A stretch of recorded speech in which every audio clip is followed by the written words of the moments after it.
Hello everyone, so in today's lesson we're going to look at the relationship between the length of the wire and the resistance of the wire. So we're going to change the length of the wire and we're going to look at how that affects the resistance. Okay, let's get straight into it. Okay, so the equipment that you need is, have a look, it's over here. First we need an ammeter, here's my ammeter. We need a voltmeter, here's my voltmeter. A cell or a power supply, and here it is, this is my cell over here. A wire mounted on a meter stick. So look, this is our meter stick, and we've stuck a wire going all the way across it over here. Yes, and obviously the reason why we've got the meter stick so that we can actually measure the length. And then we need connecting wires. So yes, I'm connecting wires over here, and crocodile clips. So my crocodile clips over here. Okay, now from here, let's talk about the circuit we've got to construct. Okay, so setting up the circuit. So right now, I'm going to draw the circuit diagram and then we're going to build it together. So this over here represents the wire on the meter stick. This is the wire on the meter stick over here. And the first thing we need in our circuit is a power source, yes, which is going to be the cell. So my cell is going to be over here. There we go. And then we're going to go from the cell, and look, this is my power source over here. It's going to go one wire we're going to get, and we're going to connect it to the wire on the meter stick over here. This connection will be via a crocodile clip. So let's do that first of all. So we're going to go over here from this one over here. There we go.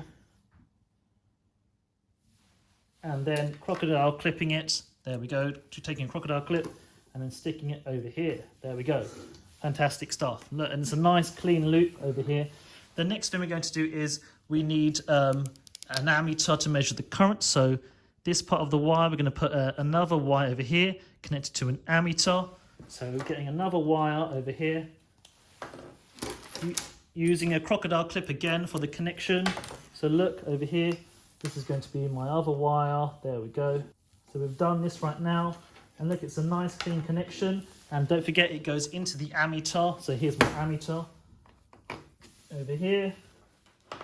And then finally, it returns back to the power source over here. So just rotating it. There we go. So it's a nice complete connection.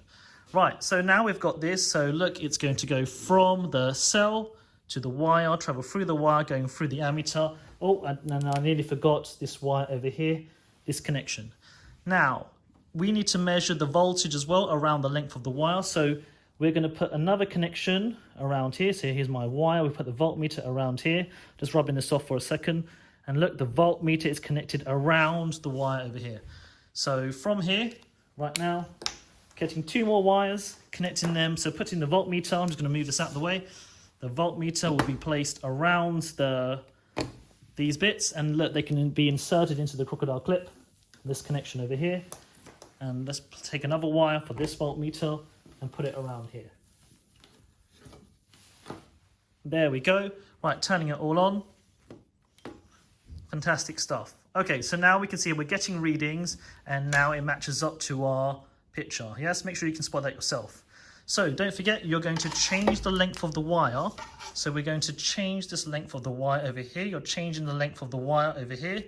And as you change the length of the wire, you're going to record values of the voltmeter and the ammeter. So you're going to record values from the voltmeter and the ammeter over here. So what does my table of results look like? Well, it will look like the following. Okay, so results table. So don't forget, you're going to change the length, yes, obviously you're going to move the crocodile clips across, so you're going to change this length over here and record the voltage and the current readings. So my table of results should look like the following. So we're going to change the length and we're going to measure, so L, we're going to measure the voltage and the current over here. Right, but don't forget, today's whole practical is that you're trying to investigate how resistance is affected by the length. So the next column I want you to get down is going to be the resistance over here. So look, we've got length, voltage, and current. And then we're going to work out resistance by using the formula V divided by I, yes, to get the resistance value here. Right, okay, so let's do this practical and let's write down the results.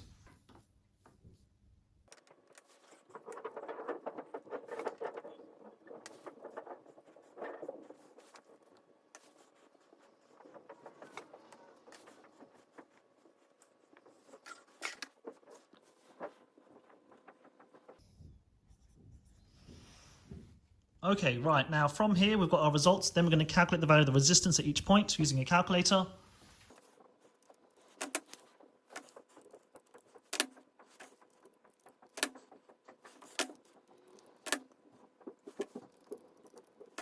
All right, so as you can see, we've calculated all the resistances, and now we can obviously look at a relationship between the length and the resistance. So the next thing we're going to plot is a graph of length versus resistance.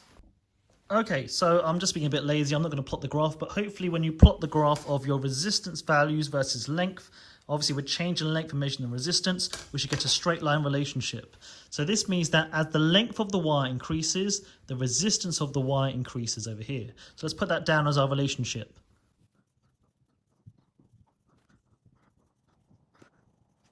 There we go. So as the length of the wire increases, the resistance of the wire increases. Yes, I've run out of space there, but you know what I'm talking about.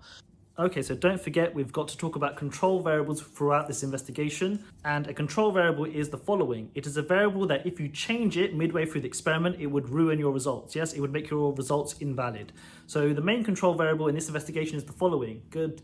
So look carefully. The control variable is that you have to use the same wire. Yes, use the same wire throughout the investigation. Otherwise, if you change the wire, you'd obviously get different results here. And don't forget, we also need a risk assessment for this investigation. The risk assessment is over here.